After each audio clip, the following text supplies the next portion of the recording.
In the vast expanse of Star Trek, Voyager, most fans know the story of Seven of Nine, the Borg drone who became an integral part of the crew.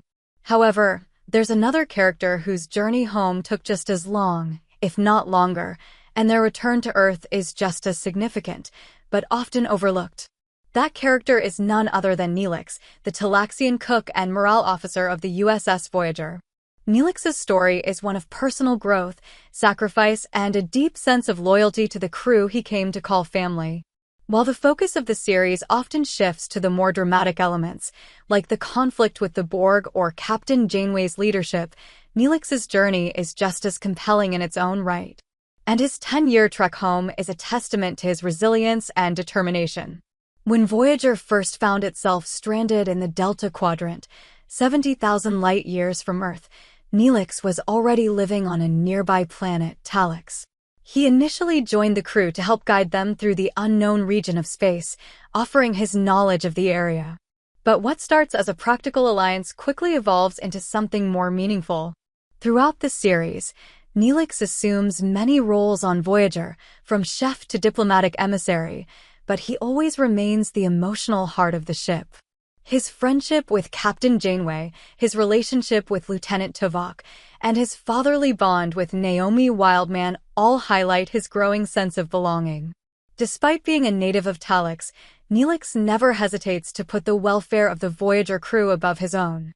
This becomes clear when he even considers leaving the ship for good, after the chance to return home arises in Season 7. In fact, Neelix is one of the first characters to confront the reality that they might never make it home. While others, like Janeway or Seven of Nine, have a clear sense of purpose and often seek out ways to get back to Earth, Neelix struggles with a sense of identity. His past is fraught with tragedy. He lost his family in the Talaxian Civil War, and his home planet is still recovering from the scars of that conflict. As Voyager's journey through the Delta Quadrant stretches on, Neelix's hope for a return home begins to fade.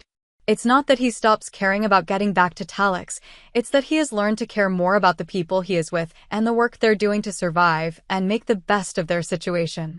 His transformation is one of the more poignant character arcs of the series, as he goes from someone who felt isolated and without purpose to a deeply committed and integrated member of the crew. But as the years go by, Neelix begins to wrestle with the idea that Voyager might not be able to get home within his lifetime.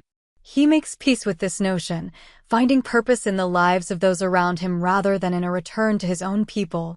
It's this shift in priorities that defines Neelix's long, emotional journey back home.